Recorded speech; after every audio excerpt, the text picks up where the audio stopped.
Bienvenidos a Conexiones. Hoy vamos a hablar de biohacking.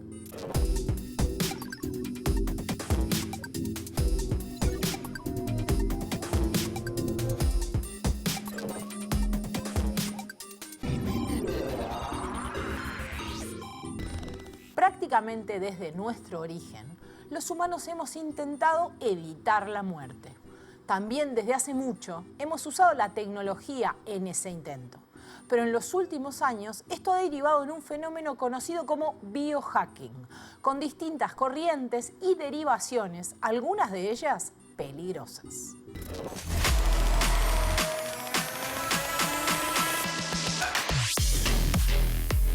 Lifestyle changes to full-blown experiments that aim to extend human life or enhance our physical and mental capabilities. Las promesas que realizan los defensores del transhumanismo son muy ambiciosas. De pensar que todo puede ser resuelto a través de la ciencia. More people are tracking more information about their body. Is all of this self-monitoring making us paranoid? Estimular al cerebro, mejorar su actividad, hacernos más inteligentes. En la mano ahora mismo tengo implantado un dispositivo. El primer biohack que mucha gente se pone es este pequeño imán en el dedo. Cyborgs, a blend of cybernetic systems and organisms. Aesthetic limbs that can be moved via brain signals. Been taking blood transfusions from young people as a means of improving health and potentially reversing aging. Que desarrolló un biomarcador molecular del envejecimiento. They didn't know what to call me, like a tech bro or a biohacker. My name is Brian Johnson. I've been spending millions of dollars creating an anti-aging protocol. Con nuestra tecnología, que es parte de lo que somos, dar un salto y crear seres posthumanos.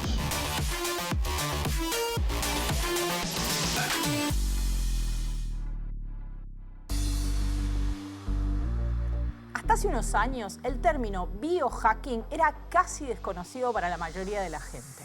Si uno utiliza, por ejemplo, una herramienta como Google Trends, que nos permite buscar o entender o ver qué cosas buscaba la gente y busca la gente en Google, qué cosas se pregunta, qué cosas tiene curiosidad, podemos buscar el término biohacking en búsquedas para todo el mundo y desde lo más atrás que nos deja buscar, que es 2004. Si miramos, nos grafica lo que se llama la intención de búsqueda de ese término a lo largo de ese periodo, de 2024 hasta hoy. Y lo que vemos ahí es que hasta 2016 prácticamente no había búsqueda sobre ese tema. Ahí empieza un lento crecimiento que explota o empieza a explotar a partir de la pandemia de 2020 y continúa un largo crecimiento hasta el día de hoy, donde hay picos de búsqueda muy altos sobre este tema. Se trata de un término amplio que describe la práctica de modificar el propio cuerpo o su funcionamiento mediante tecnología, ciencia, hábitos o sustancias, con el fin de mejorarlo, optimizarlo o transformarlo completamente. At its core, biohacking covers everything from simple lifestyle changes to full-blown experiments that aim to extend human life or enhance our physical and mental capabilities. On one end, you have relatively simple biohacks, things like improving your sleep hygiene, drinking coffee for focus, or even using shockwave therapy to speed up recovery after exercise. El término biohacking proviene de la combinación de bio, que alude al cuerpo humano, a lo que está vivo, a la biología, y hacking, que refiere a la manipulación creativa o no convencional de sistemas para mejorarlos, reconfigurarlos o entenderlos de maneras más profundas. Al principio, estaba asociado a científicos que hacían experimentos en sus propios cuerpos, pero ahora incluye a CEOs obsesionados con seguir jóvenes por siempre, personas que se implantan tecnología en el cuerpo, otras que usan tecnología para entenderlo, e incluso grupos y colectivos que hablan de soberanía corporal. As you move further along the spectrum, you start to encounter more extreme approaches. Some biohackers experiment with supplements that claim to reverse aging or undergo body modifications that involve implanting chips under their skin. En su origen, podríamos decir que el biohacking guarda relación con un término mucho más antiguo y relacionado con la filosofía, el transhumanismo. El transhumanismo es un movimiento intelectual y cultural nacido en el siglo XX que promueve el uso de la tecnología para ampliar las capacidades humanas, tanto físicas como cognitivas, y superar así las limitaciones biológicas del cuerpo. Incorporar toda la relación entre el cerebro humano y la inteligencia artificial, digamos, mente-máquina, todo lo que... tienen, como tú ya mencionaste, los postulados primeros de mejorar la calidad de vida humana, pero los teóricos del transhumanismo dicen, ¿por qué no ir un poco más allá? ¿Por qué solamente tratar de curar y no tratar de hacernos mejor? Incluso dicen, si la evolución biológica naturalmente llevó hasta acá, ¿por qué nosotros, que somos parte de la naturaleza, no podemos con nuestra tecnología, que es parte de lo que somos, dar un salto y crear seres posthumanos? Uno de los principales críticos del transhumanismo, Antonio Diegues Lucena, dice que este movimiento parte de la idea de que el cuerpo humano es un soporte inadecuado que debe mejorarse con tecnología. Aunque reconoce ciertos beneficios, advierte sobre los riesgos de crear élites posthumanas, exagerar promesas como la inmortalidad y profundizar aún más las desigualdades. Defiende una mirada crítica y moderada que ponga límites éticos al entusiasmo por superar lo humano. Algunos usan como sinónimo los términos posthumanismo y transhumanismo, pero otros entienden que el posthumanismo es mucho más radical. Las promesas que realizan los defensores del transhumanismo son muy ambiciosas y no todas están justificadas, sostiene Diegues Lucena. Pero por otro lado, agrega, la crítica de que modificar la naturaleza humana pone en peligro las bases de la vida animal, la dignidad y los derechos humanos, encierra supuestos filosóficos discutibles y sus consecuencias son excesivamente radicales. Un aspecto que algunos filósofos y científicos dicen que podría ser de los más probables es el que implica usar la tecnología para modificar el genoma humano. Algo de lo que aún se está lejos, pero que podría no ser solo una idea de la ciencia ficción. Que es la secuencia de ADN contenida en 23 pares de cromosomas en el núcleo de cada célula humana diploide. La biología sintética se convirtió en una disciplina importante para el biomejoramiento humano. A través de ella se espera sintetizar nuevos fármacos capaces de actuar como potenciadores de nuestras facultades físicas y mentales y de alargar significativamente nuestra vida, aumentando su calidad. Se espera que se puedan crear en un laboratorio nuevos genes desconocidos en la naturaleza. Una vez insertados en el genoma humano, podrían modificar el código genético, haciendo que los virus sean incapaces de replicarse. Ideas como estas tienen detrás una idea base que en algunos casos llevan a lugares radicales, que la tecnología y la ciencia pueden ser la solución de todos los problemas de la humanidad. Esta otra idea de Evgeny Morozov, que es un escritor bielorruso, que habla del solucionismo tecnológico, es decir, de pensar que todo puede ser resuelto a través de la ciencia, o de que debemos confiar ciegamente en el progreso. O sea, esto ya pasó el siglo XX, ya escribieron Adorno y Horkheimer, Dialéctica de la Ilustración, nos mostraron que hay peligros subyacentes a una cierta idea de tecnología. Pero volvamos al biohacking. Son varias las prácticas o comportamientos que podemos encontrar asociadas a este término. En particular, las principales son 4. Las primeras 2 son la manipulación a nivel genético de la que hablamos antes y la llamada nutricional y de rutinas, que implica utilizar dispositivos tecnológicos para medir nuestro sueño, latidos, hasta la insulina cuando no somos diabéticos.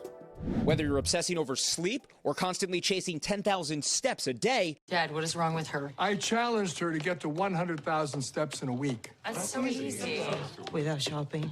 I get the challenge. More people are tracking more information about their bodies. Do you ever go to the gym without that on? To be honest, never. I feel naked without it. Wearable devices like the Oura Ring, Fitbit, and Apple Watch offer a dizzying deluge of information. Vitals shows you a summary of all your health metrics and scores. Or you can dig deeper if that's your thing. The Blue Ring tracks how frequently you stand or roll, Some products telling you not just how many hours you slept, but the quality, body signals, and even how much REM sleep you get. Whether you're just curious or trying to live a healthier lifestyle, these devices beg a question first posed by the New York Times. Is all of this self-monitoring making us paranoid? I think that it has more of a negative impact on your mental health. Otro es el biohacking a partir de los llamados nootrópicos o drogas inteligentes y la neuroestimulación. Estas son las drogas inteligentes. Del griego nous, que significa mente, y tropos, que significa dirección, en 1972 se acuña el término nootrópico. Y son fármacos, medicamentos, suplementos alimenticios o bien alimentos que tienen una función: estimular al cerebro, mejorar su actividad, hacernos más inteligentes. Por eso su mote actual, Smart Drugs o drogas inteligentes. Pero también hay gente que decide llevar las cosas más allá e implantarse la tecnología dentro de su propio cuerpo usando chips subcutáneos o sensores de glucosa o sueño. El objetivo, al fin y al cabo, es ser 100% artificial. Así que el próximo paso será hacer dispositivos que puedan ser implantados totalmente en el cuerpo. Nos preguntamos cuáles eran los requisitos mínimos para ser un cyborg. Hicimos una lista de características y dijimos, hagámoslo.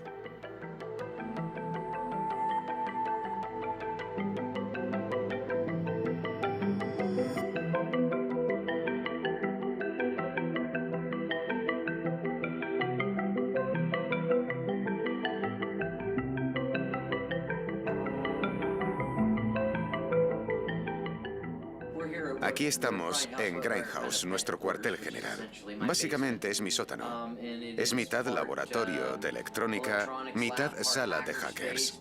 Fabricamos tecnología implantable. Fabricamos dispositivos que pueden ponerse bajo la piel o dispositivos que interactúan con los implantes. En la mano ahora mismo tengo implantado un dispositivo que no es más que una luz. Lo hemos hecho para probar los materiales y para hacer test en vivo que pongan a prueba algunas ideas.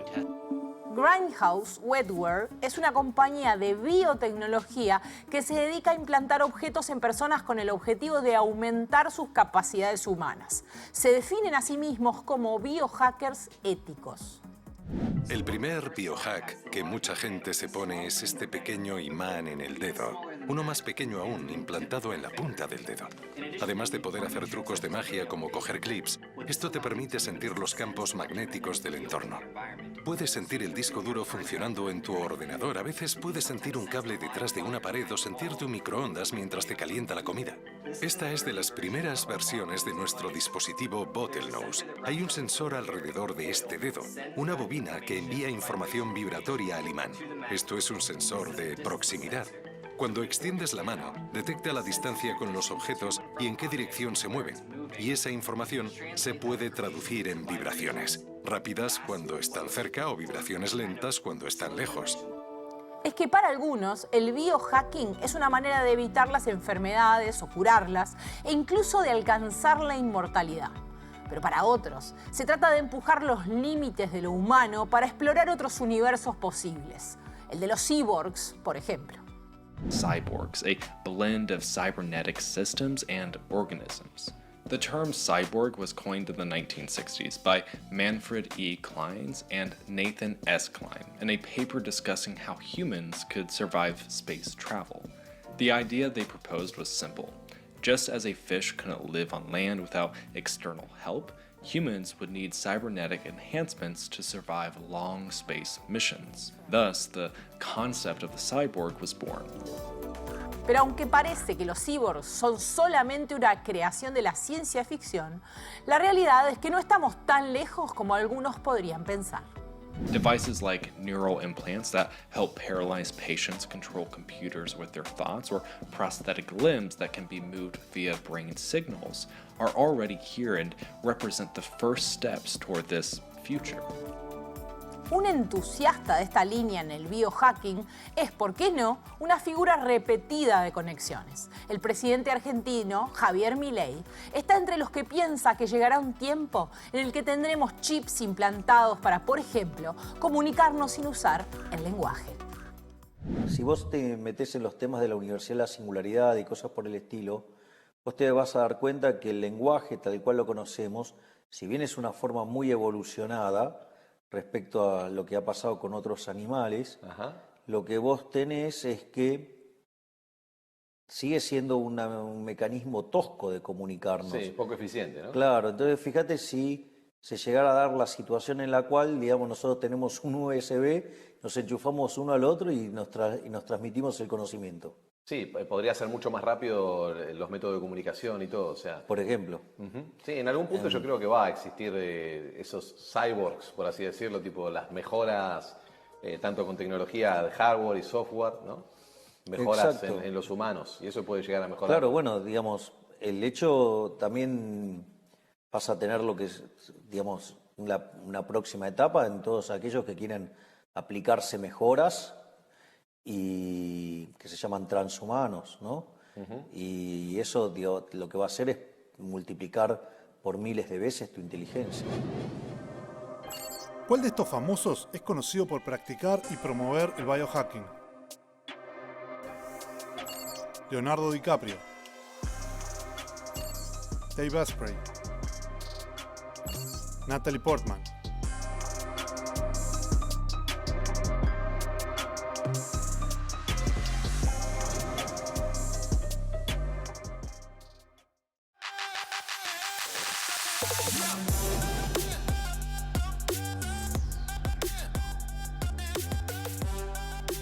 Dave Asprey es uno de los referentes más conocidos del biohacking. Fundador de Bulletproof, se hizo famoso por su mezcla de café con manteca, ghee o MCT oil, que según él mejora el rendimiento mental. Asprey ha experimentado con dietas extremas, suplementación, crioterapia, meditación guiada con tecnología, análisis genéticos y otras técnicas que supuestamente sirven para optimizar cuerpo y mente. Seguimos en Conexiones. Durante unos cuantos años, el biohacking se mantuvo como una práctica de nicho que interesaba solo a algunos pocos. Pero eso cambió cuando empezó a ponerse de moda en Silicon Valley, el lugar donde están los principales líderes del mundo tecnológico. Jack Dorsey, fundador y ex CEO de Twitter, fue uno de los primeros.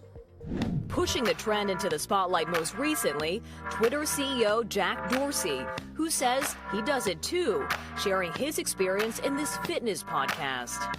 For the past 2 years, I only have dinner. During the day, I feel so much more focused. Pero Dorsey no es el único. Sam Altman, CEO de OpenAI, puso $180 millones en una startup que busca extender la vida. Peter Thiel, cofundador de PayPal y de Palantir, sigue una dieta paleo y planea criogenizarse.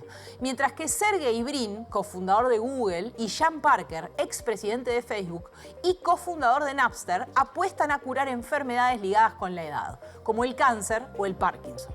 Billionaire PayPal co-founder turned venture capitalist Peter Thiel once said in 2014 that he stands against confiscatory taxes, totalitarian collectives, and the ideology of the inevitability of the death of every individual. At the time, he said he was taking HGH as part of his plan to live to be 120, and made headlines a few years later when it came out he was interested in taking blood transfusions from young people as a means of improving health and potentially reversing aging. Now, his team came out and denied these claims shortly after, but there were 3 US companies, Ambrosia, Alkahest, and the Young Blood Institute, who either were or still are selling young blood transfusions for $600,000 to $200,000 a pop. The Jeff Bezos-backed startup Altos Labs is pursuing biological reprogramming technology, a way to rejuvenate cells in the lab that some scientists think could be extended to revitalize entire animal bodies, ultimately prolonging human life. Similarly, Dr. Aubrey de Grey from the SENS Research Foundation believes that the fundamental process of getting older is caused by damage accumulation to cells over time, which they've categorized into what they call the 7 deadly things, all which they believe to be preventable. Even Google has a research and development company called Kaleico, whose mission is to harness advanced technologies and model systems to increase our understanding of the biology that controls human aging.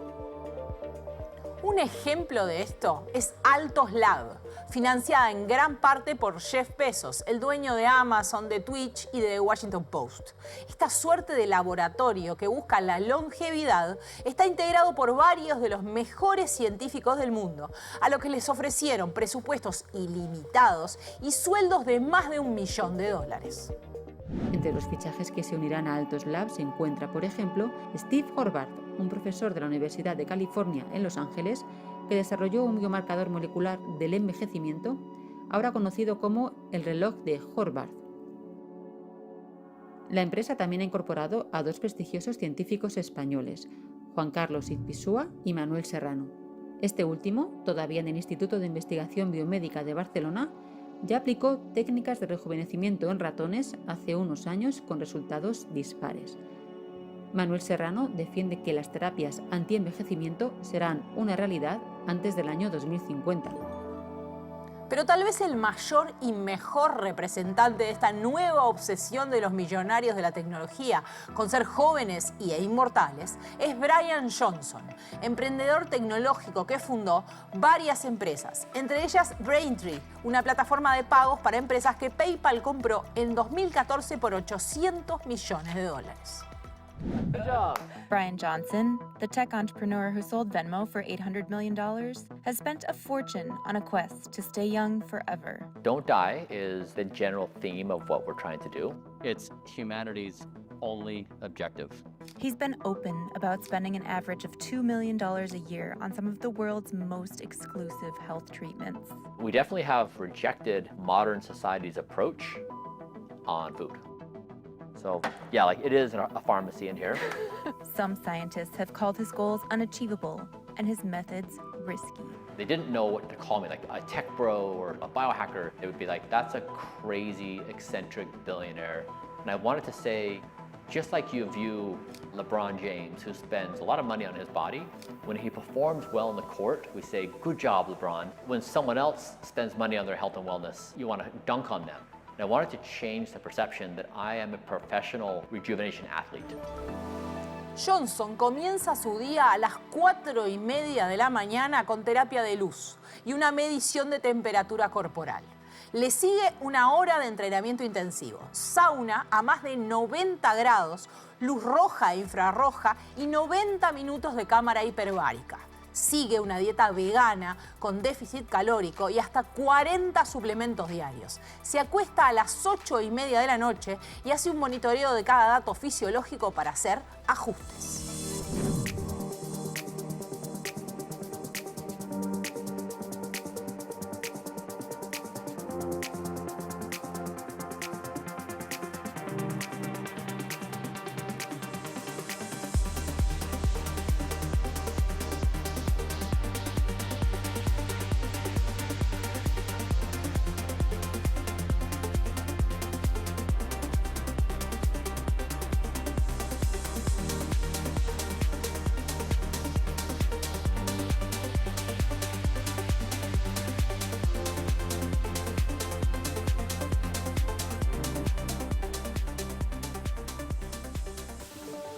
El ex empresario invierte unos $2 millones al año en este intento por convertirse en el ser humano más longevo del mundo y se ha convertido en un embajador de la tendencia. Tanto que Netflix le dedicó un documental llamado No mueras, el hombre que quiere vivir para siempre. Como especie, aceptamos nuestra inevitable decadencia, declive y muerte.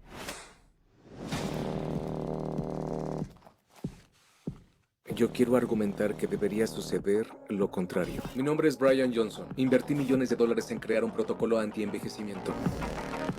Tomo 54 pastillas, terapia de luz roja, intercambios de plasma. Y me van a inyectar mi primera terapia genética.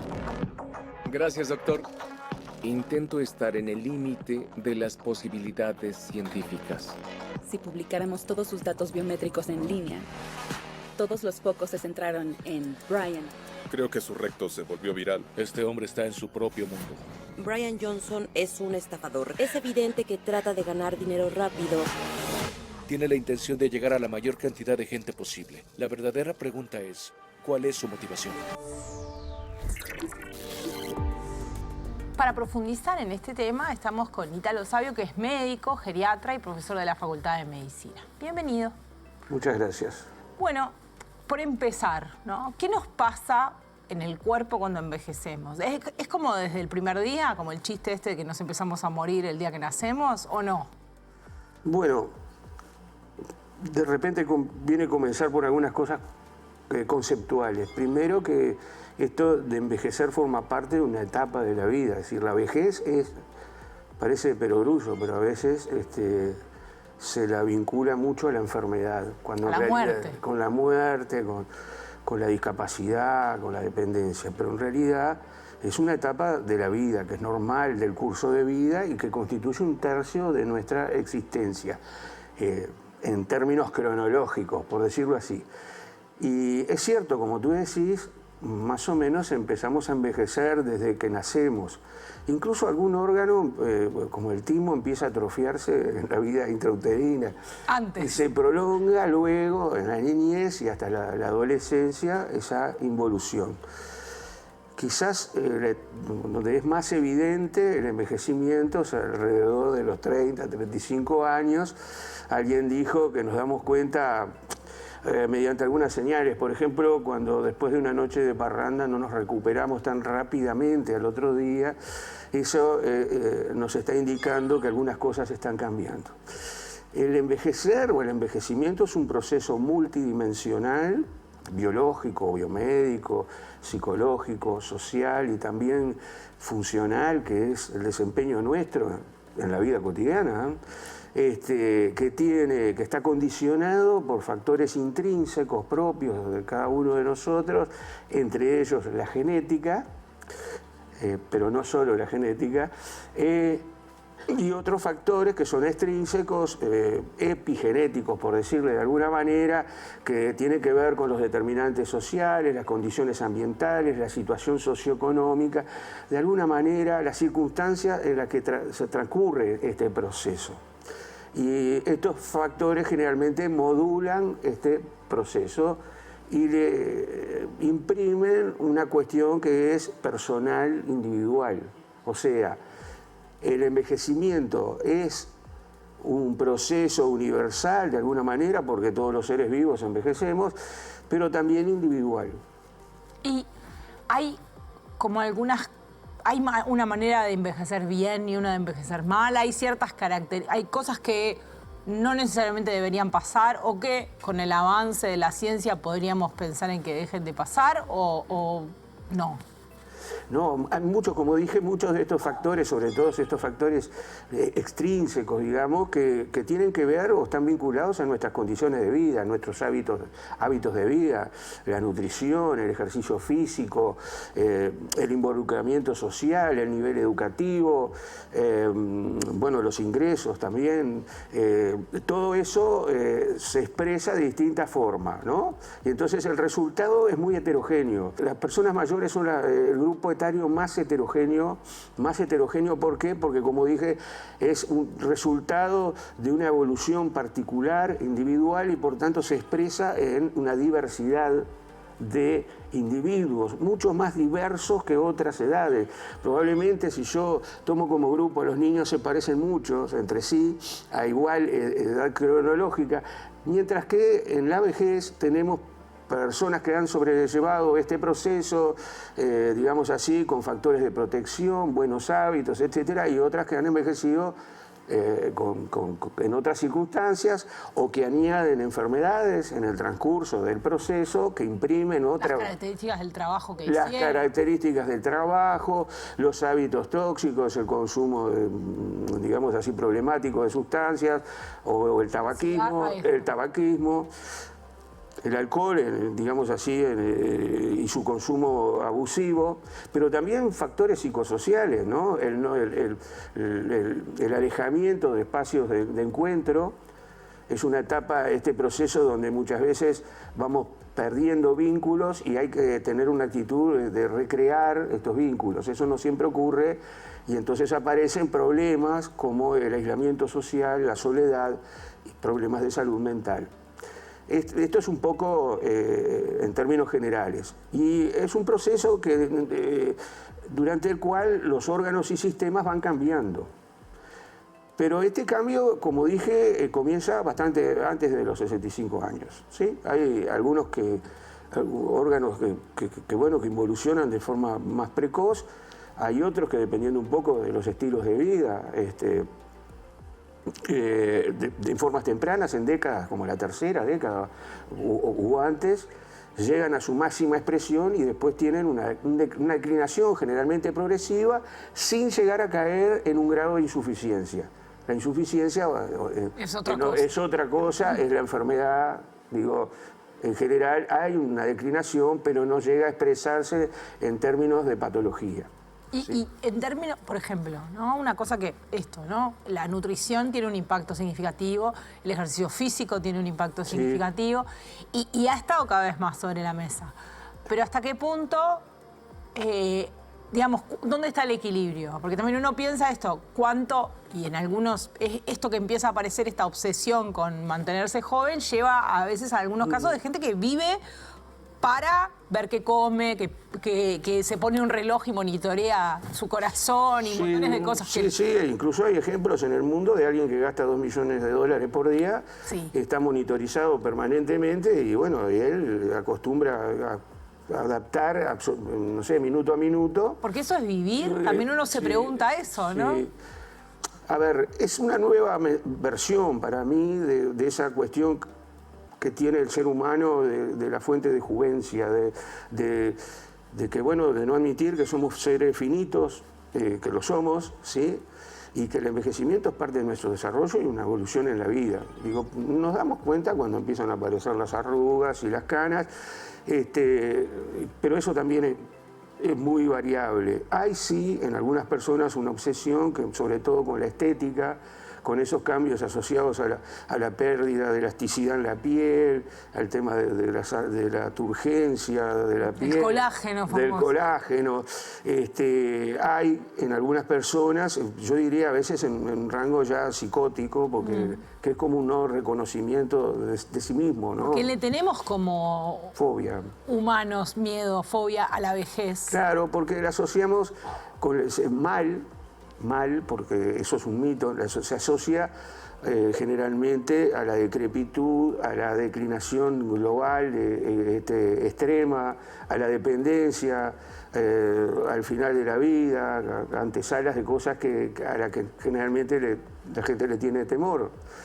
Pero vuelvo a decir, si es 1/3 de nuestra existencia, merece vivirse tan plenamente como los otros 2/3. Pero ese partido se empieza a jugar muy temprano. En los otros 2/3. En los otros 2/3. Tiene sentido porque en cualquier altura de la vida uno puede adoptar hábitos saludables. Claro, no es que si no lo hizo hasta ahí, no importa. No, está demostrado que el ejercicio físico, la nutrición saludable tienen un efecto muy favorable en la salud, incluso la cesación de tabaquismo a cualquier edad tiene un efecto casi que inmediato, especialmente en términos de salud cardiovascular.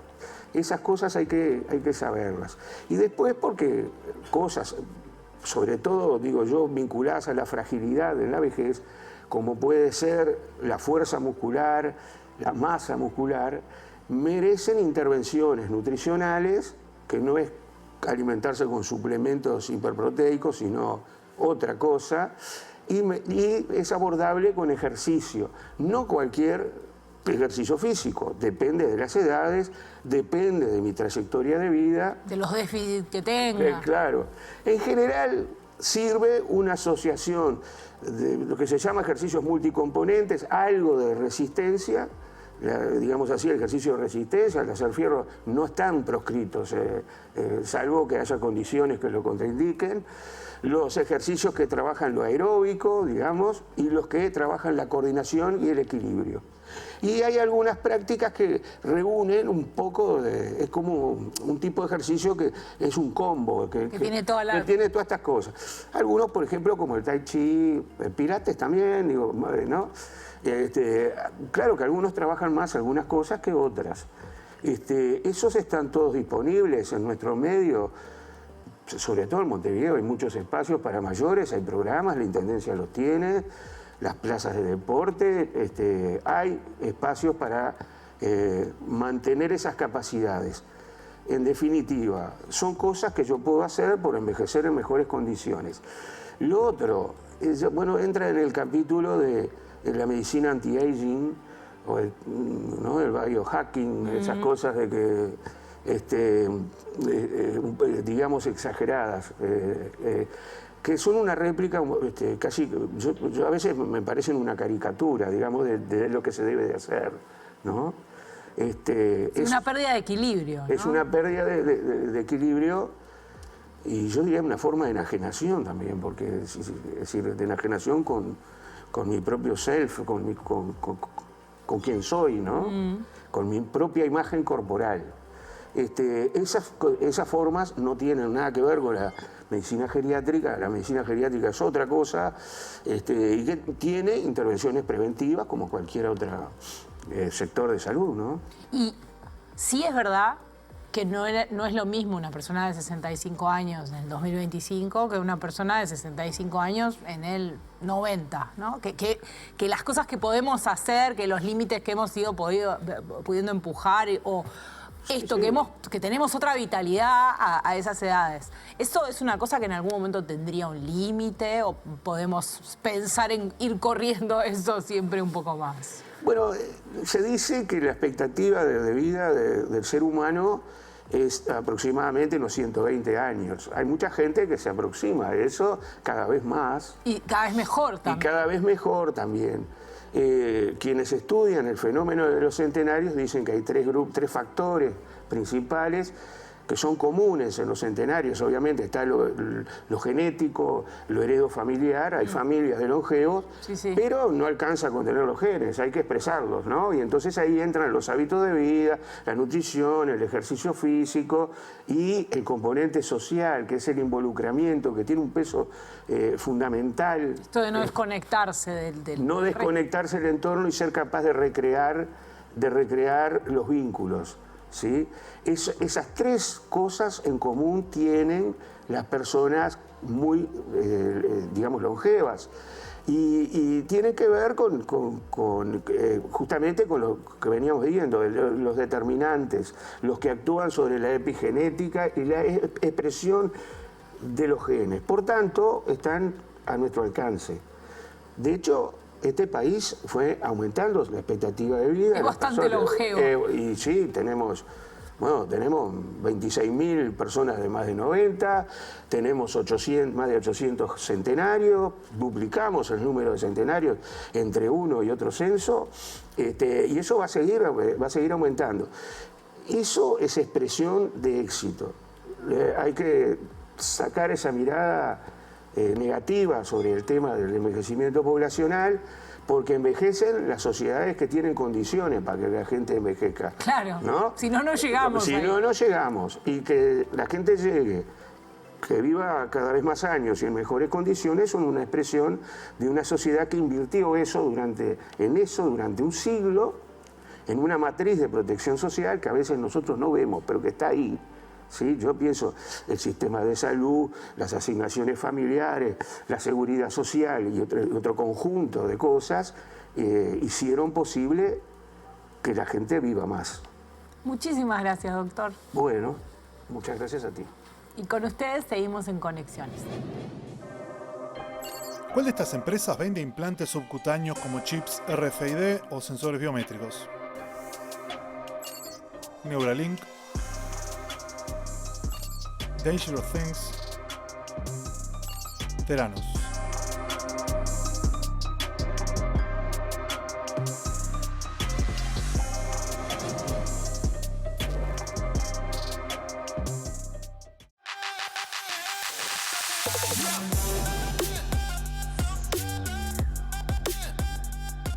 Dangerous Things, fundada por el biohacker Amal Gazfstra, se especializa en implantes tecnológicos para el cuerpo, como chips NFC para abrir puertas, almacenar datos o interactuar con dispositivos electrónicos.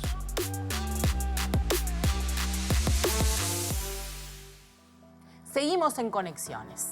En este último bloque vamos a hablar de Próspera, un lugar escondido en la isla de Roatán, en Honduras. estructurado como una zona de empleo y desarrollo económico, sede, con su propio sistema legal, fiscal y regulatorio. Sobre este lugar y su relación con el biohacking nos habla la periodista hondureña Jennifer Ávila. La Próspera es una zona especial de empleo y desarrollo. Esto es como una especie de ciudad libre, autónoma, que tiene sus propias leyes, su propio estilo de gobernanza, a través de la empresa privada directamente, que surge a raíz de una ley que se creó en Honduras cuando Juan Orlando Hernández, el presidente que está preso por narcotráfico en Estados Unidos, era presidente, ¿verdad?, en ese momento. Entonces esta ley básicamente lo que dice es que puedes crear una ciudad autónoma en un lugar de baja densidad poblacional con el objetivo de desarrollar industrias que no paguen impuestos y que tengan efectividad burocrática para generar más empleo y riqueza, etcétera, ¿no? Pero ¿de dónde surge la idea de crear una ciudad con sus propias reglas? ¿Es algo que surgió en Honduras? La primera idea que surgió fue por Paul Romer, que se creó este concepto de las charter cities, que es algo que no es solo de Honduras, digamos, ya hay charter cities, incluso hay proyectos de ciudades libres en Estados Unidos, en África, pero digamos que en Honduras se hizo algunas modificaciones de esa ley y se le da pues una autonomía más grande a la empresa privada, porque las charter cities funcionaban entre estados. Ponle tú que un país decía, ok, yo quiero este pedazo de territorio de Honduras para desarrollar una industria, ¿no? Y entonces eso pues también bastante colonialista, ¿no? Esa es la idea de la charter cities. Pero en el caso de las sedes, son empresas privadas, son corporaciones que pueden tener acceso a un pedazo del territorio del país y tener su autonomía, ¿no?, para hacer más efectivo el negocio.